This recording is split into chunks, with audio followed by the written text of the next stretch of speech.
Hello दोस्तों।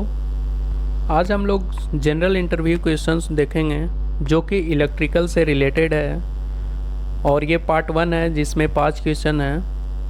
हर एक part में लगभग 5 क्वेश्चन रहेगा और ये क्वेश्चन जनरली सभी इंटरव्यू क्वेश्चनों में देखा गया है कि ऐसे क्वेश्चन पूछे जाते हैं। और ये क्वेश्चन लगभग हर लोग को जानना चाहिए क्योंकि ये जनरल लाइफ से रिलेटेड है।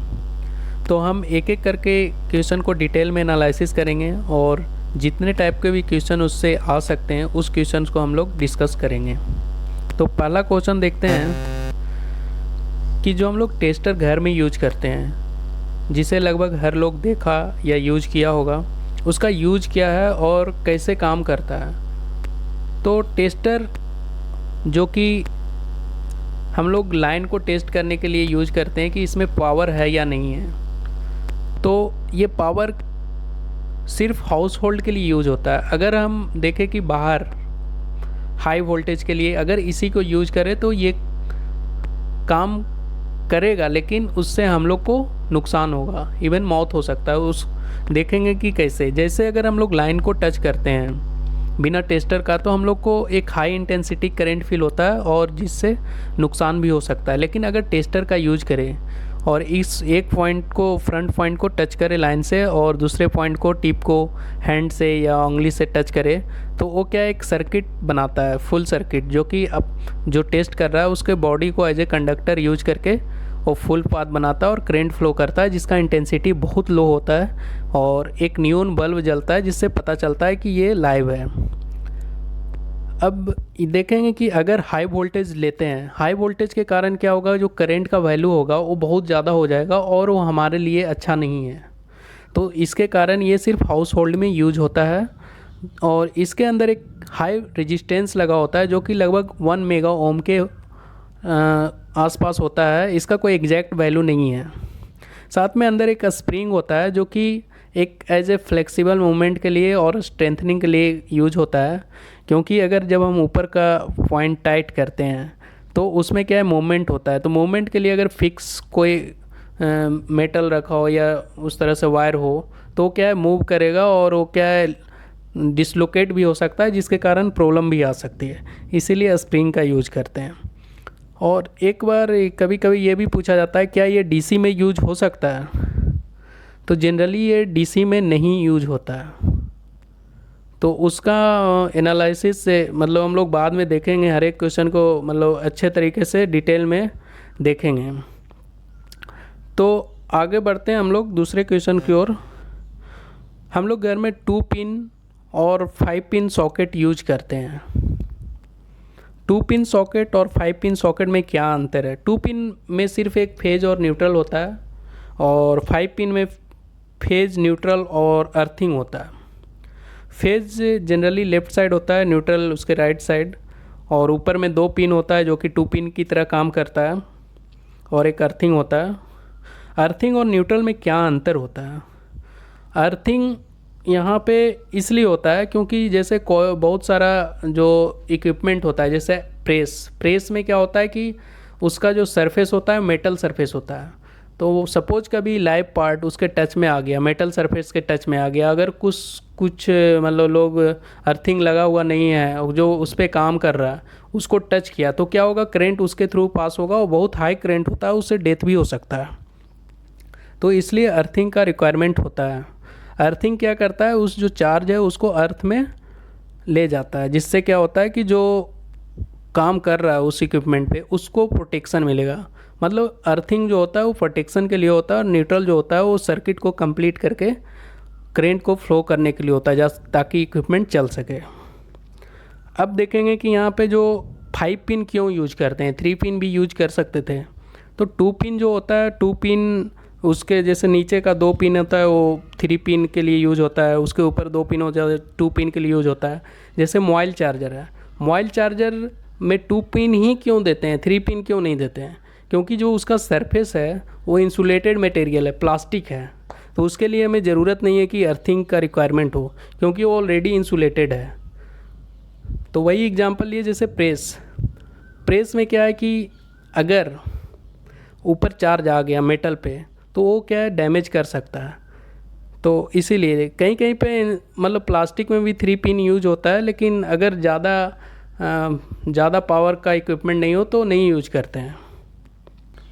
आप लोग एक चीज़ ऑब्जर्व किए होंगे, जब भी अगर लैपटॉप का जो चार्जर जो पिन होता है उसका मेल पार्ट जो जब हम पहले लगाते हैं तो उसका देखते हैं कि जो फेज और न्यूट्रल का जो पिन होता है वो सेम साइज, एरिया, लेंथ सब सेम होता है। लेकिन अगर अर्थिंग का देखें, अर्थिंग का क्या होता है कि एरिया बड़ा होता है, लेंथ बड़ा होता है। ऐसा क्यों होता है?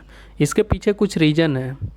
जैसे अर्थिंग जो होता है उसको प्रोटेक्शन के लिए यूज करते हैं, और सपोज कभी लीकेज रहा हो या स्टैटिक चार्ज जनरेट हुआ हो, अगर सपोज लेंथ ज़्यादा है तो क्या होगा, पहले वो अर्थ को टच करेगा ताकि फेज और न्यूट्रल बाद में टच हो, अर्थ पहले हो। तो क्या होगा, जितना भी चार्ज है वो सबसे पहले ग्राउंडिंग यानी अर्थ में चला जाएगा। तो ये जैसे ही लाइन आया उसके बाद अगर उसमें भी कुछ फॉल्ट हुआ तो वो उसको कवर करेगा। अगर कोई पर्सन पहले टच किया हो तो वो क्या है, पहले अर्थ से कनेक्टेड हो गया है, तो उसको इतना प्रॉब्लम नहीं होगा, क्योंकि जो ह्यूमन का रेजिस्टेंस होता है वो काफ़ी ज़्यादा होता है एज कम्पेयर टू अर्थ का रेजिस्टेंस। तो हम लोग समझ सकते हैं कि यहाँ पे इसका जो लेंथ है उसका हम लोग को फ़ायदा मिल रहा है, और एरिया भी बड़ा इसलिए होता है क्योंकि रेजिस्टेंस इक्वल टू होता है rho L by A, means resistance inversely proportional to area. अगर एरिया ज़्यादा है तो रेजिस्टेंस कम होगा, इसीलिए अगर कम होगा तो करंट वहाँ से ज़्यादा फ्लो करेगा। दो पैरेलल पाथ है, एक ह्यूमन बीइंग और एक अर्थ। अर्थ का रेजिस्टेंस ह्यूमन से 1000 टाइम्स कम है सपोज, तो उसमें 1000 टाइम्स करंट ज़्यादा जाएगा। इट मीन्स ह्यूमन के बॉडी से करंट बहुत कम जाएगा, इसलिए ये प्रोटेक्शन के लिए यूज होता है। अगर किसी भी टाइप का क्वेश्चन रह जाता हो, अगर आपको लगता है कि इसका आंसर नहीं आ रहा है, तो आप कमेंट बॉक्स में लिख सकते हैं, हम उसका रिप्लाई करेंगे। अगर कुछ किसी टॉपिक पे या स्पेशल टॉपिक पे वीडियो चाहते हैं तो उसका भी कमेंट कर सकते हैं। नहीं तो लास्ट में हमने अपना ईमेल आईडी, फेसबुक आईडी दिया है, तो उस पर भी आप इंटरव्यू रिलेटेड अपना डाउट क्लियर कर सकते हैं। अगर ये वीडियो अच्छा लग रहा हो तो इसे लाइक करें, चैनल को सब्सक्राइब करें और शेयर करें। तीसरा क्वेश्चन होता है कि जैसे हम लोग 5 एम्पियर 15 एम्पियर सुनते हैं कहीं कहीं पे कि दोनों इस तरह का सॉकेट आप लोग देखे होंगे। तो जहाँ पे जैसे 500 वाट का पावर रिक्वायरमेंट हो तो 5 एम्पियर यूज करते हैं। 2 किलोवाट जैसे छोटा मोटर यूज हो तो वहाँ पे हम लोग 15 एम्पियर यूज करते हैं। कभी कभी इसको 6 और 16 एम्पियर भी कहते हैं। ये अलग अलग कंपनी या मतलब लोग के बीच में ऐसा है कि 6, 16, 5, 15 का है, लेकिन लगभग सेम है, दोनों सेम ही हैं। तो इस तरह हम लोग पावर का जो रेटिंग होता है उसी के अनुसार यूज करते हैं। बट ये अलग अलग क्यों नहीं है, एक ही साथ क्यों दिया गया? क्योंकि ये फ्लेक्सिबल है। जैसे कॉस्ट कटिंग होता है, कॉस्ट अगर आप 2 स्विच लेते हैं तो 2 अलग अलग कॉस्ट लगेगा, एक साथ है तो कम लगेगा। स्पेस भी कम हो रहा है, प्लस जो मटेरियल यूज हो रहा है वो भी बहुत कम हो रहा है। चौथा क्वेश्चन देखते हैं कि जैसे हम लोग घर में कनेक्शन करते हैं वो कौन सा कनेक्शन होता है। कनेक्शन तो सबको पता होता है कि घर में कुछ कनेक्शन किया हुआ है, लेकिन ये पैरेलल होता है। क्योंकि अगर मान लिया कोई इक्विपमेंट, सपोज एक बल्ब ख़राब हुआ या फ्रिज ख़राब हुआ, तो ये इफ़ेक्ट दूसरे पे ना करे, तो इसके लिए हम लोग इसे पैरेलल में लगाते हैं। अगर वही सीरीज जैसे जो दूर से पावर आता है केबल से, अगर वो केबल फॉल्ट होता है या कुछ प्रॉब्लम होता है तो पूरा पावर एक एरिया का चला जाता है, क्योंकि वो सीरीज में है। जैसे हम लोग दीपावली में लाइटनिंग के लिए झालर का यूज करते हैं, अगर एक जगह पे ख़राब हो तो वो पूरा नहीं जलता है, क्योंकि उसमें वो सीरीज कनेक्शन है। लेकिन घर में वही है कि अगर कहीं पे कुछ जल गया, कोई बोर्ड जल गया, तो उस पार्ट का नहीं जलेगा, बट अगर दूसरे पार्ट का नहीं जल रहा मतलब उसमें भी प्रॉब्लम है। इसका मतलब एक पार्ट दूसरे पार्ट को इफ़ेक्ट नहीं कर रहा। तो ये एक पैरेलल कनेक्शन है। और यहाँ पे अलग अलग टाइप के इक्विपमेंट होता है, एमसीवी, मीटर भी लगा रहता है। तो ये सब सारे डिटेल में हम लोग देखेंगे जब सब्जेक्ट वाइज इंटरव्यू क्वेश्चन देखेंगे। तो 5वां क्वेश्चन है, सीलिंग फैन और टेबल फैन में क्या डिफरेंस होता है। लगभग सभी लोग सीलिंग फ़ैन, टेबल फैन देखे भी होंगे, यूज भी किए होंगे, लेकिन डिफरेंस ऑब्जर्व नहीं किए होंगे। सबसे पहला डिफरेंस है रोटेशन। जो सीलिंग फ़ैन का रोटेशन होता है वो एंटी क्लॉकवाइज रोटेशन होता है। जबकि टेबल फैन का रोटेशन क्लॉकवाइज होता है। और अगर हम इलेक्ट्रिकल टर्म बात करें तो सीलिंग फैन का जो स्टेटर होता है वो स्टेशनरी होता है और रोटर मूवेबल होता है। स्टेशनरी अपर पार्ट को बोलते हैं, रोटर एक इंटरनल पार्ट होता है। तो इस तरह से टेबल फैन में स्टेटर मूवेबल होता है, रोटर स्टेशनरी होता है। अदर डिफरेंस भी हम लोग देख सकते हैं, जैसे सीलिंग फैन पूरे रूम को कवर करता है, टेबल फैन एक स्पेसिफिक एरिया को कवर करता है। सीलिंग फैन का एफिशिएंसी ज़्यादा होता है, टेबल फैन का कम होता है। सीलिंग फैन फिक्स होता है, टेबल फैन कहीं भी ले जा सकते हैं।